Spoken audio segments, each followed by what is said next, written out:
et il ne s'est pas tenu dans la vérité parce que la vérité n'est pas en lui. Lorsqu'il profère le mensonge, ses paroles viennent de lui-même, car il est menteur et le père du mensonge. Et moi, parce que je dis la vérité, vous ne me croyez pas? Satan était à l'origine de tout cela. Mais il faut bien comprendre que pour qu'il puisse agir contre quelqu'un, Satan doit d'abord obtenir la permission de Dieu le Père dans les cieux. Alors, pour que les prophéties bibliques s'accomplissent, Dieu permit à Satan d'attaquer Jésus.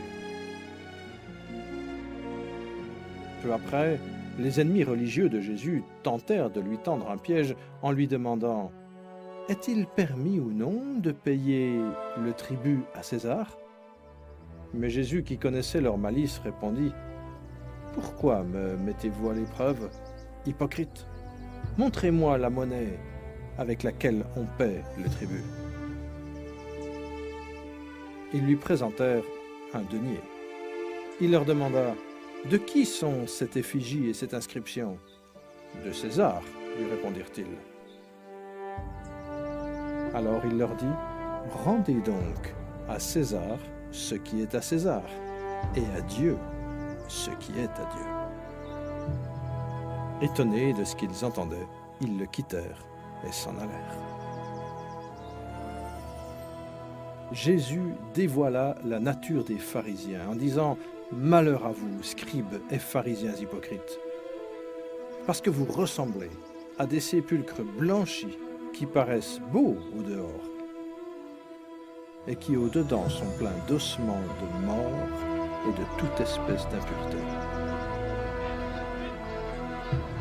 Serpents, race de vipères, comment fuirez-vous la condamnation de la géhenne?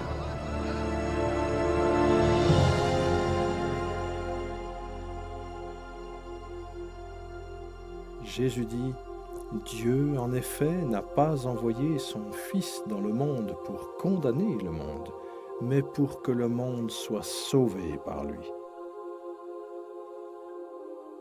Celui qui croit en lui n'est pas condamné, mais celui qui ne croit pas est déjà condamné, parce qu'il n'a pas cru au nom du Fils unique de Dieu.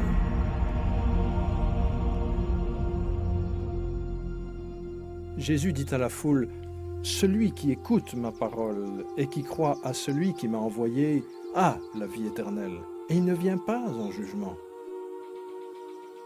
Mais il est passé de la mort à la vie. En lui était la vie, et la vie était la lumière des hommes. » Le Seigneur Jésus ébranla le système religieux quand il dit « Moi, je suis le chemin, la vérité et la vie. Nul ne vient au Père que par moi. »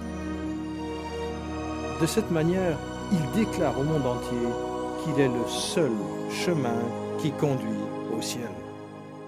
Ces paroles mirent le monde religieux sens dessus dessous. À cette époque, les religieux eurent de la haine pour Jésus à cause de ces paroles. Et encore aujourd'hui, ces paroles font naître de la haine chez beaucoup d'entre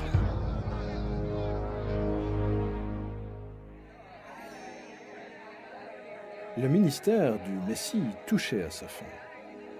Le prophète Daniel avait annoncé ce jour précis où le Messie entrerait dans Jérusalem, acclamé par le peuple en criant « Hosanna !»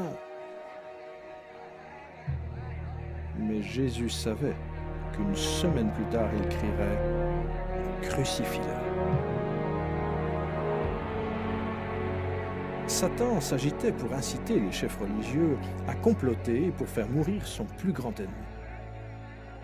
Après tout, c'est bien Jésus-Christ qui l'avait chassé du ciel, lui et ses anges.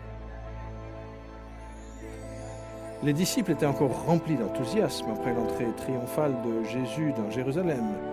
Ils pensaient que Jésus serait bientôt roi. Mais pendant le repas de la Pâque, Jésus expliqua qu'il allait mourir, que son sang allait couler. Puis Jésus prit du pain et du vin comme un symbole de ce qui était sur le